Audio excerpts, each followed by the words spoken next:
Hello students, today we are going to read our poem number 1 that is The Squirrel. अब heading पढ़ के ही आप में से बहुत से बच्चों को ये समझ आ गया होगा कि ये जो पोएम है एक गिलहरी के बारे में है। गिलहरी तो सबने देखी है एंड सब जानते भी होंगे उसके फीचर्स मीन्स वो कैसी दिखती है, क्या करती है, कहाँ रहती है। And you know this poem is written by Mildred Bowers Armstrong. Means Mildred Bowers Armstrong ने इस पोएम को लिखा है। एंड आपको पता है उन्होंने आप ही के जैसे ऑब्जर्व किया गिलहरी को पहले और फिर उसके बारे में इस पोएम को लिखा। So let's start the poem. But before start this poem यहाँ पे हमें कुछ बातें बताई गई हैं। पहले ये देख लेते हैं क्या लिखा है। You may have seen a squirrel sitting on the ground eating a nut. What did it look like? Here is a poet's description of just such a squirrel. Means आप लोगों ने शायद देखा होगा गिलहरी ग्राउंड पे बैठकर जब मूंगफली खाती है, कैसी दिखती है वो। तो इस पोएम में पोएट ने उस गिलहरी को ही डिस्क्राइब किया है। So let's start the poem. He wore a question mark for tail, an overcoat of grey. He sat up straight to eat a nut. He liked to tease and play.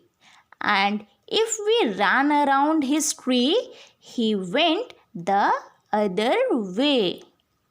कितनी छोटी सी poem है ना। But इस छोटी सी poem में poet ने इस squirrel के बारे में बहुत कुछ बता दिया।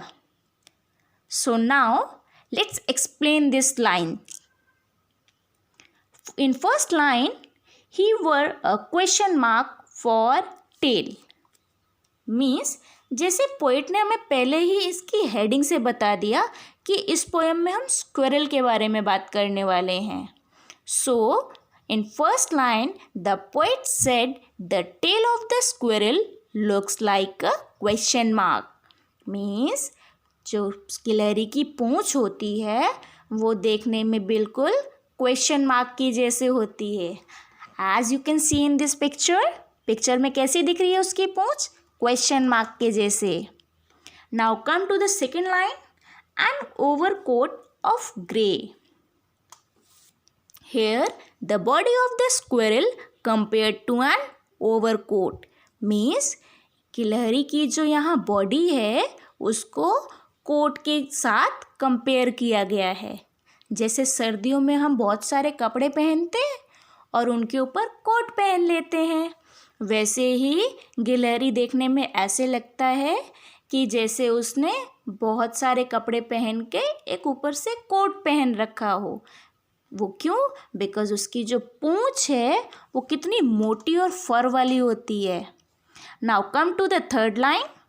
ही sat up straight to eat a nut. अच्छा, गिलहरी को आपने जब भी खाना खाते हुए कुछ देखा होगा तो आपने कभी ऑब्जर्व किया गिलहरी कैसे बैठ के खाती है?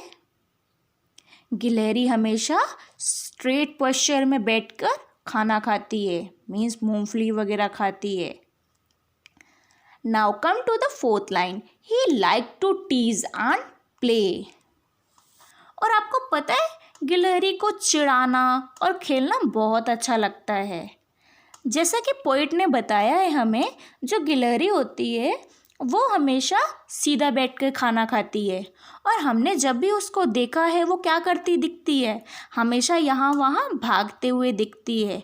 तो गिलहरी को चिढ़ाना और खेलना अच्छा लगता है।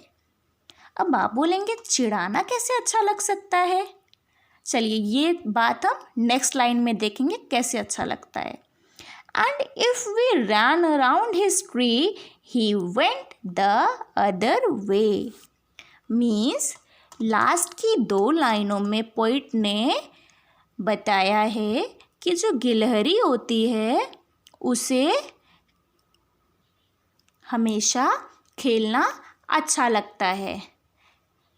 यहाँ पर पोइट ने यूज़ किया है वी मीन्स हम।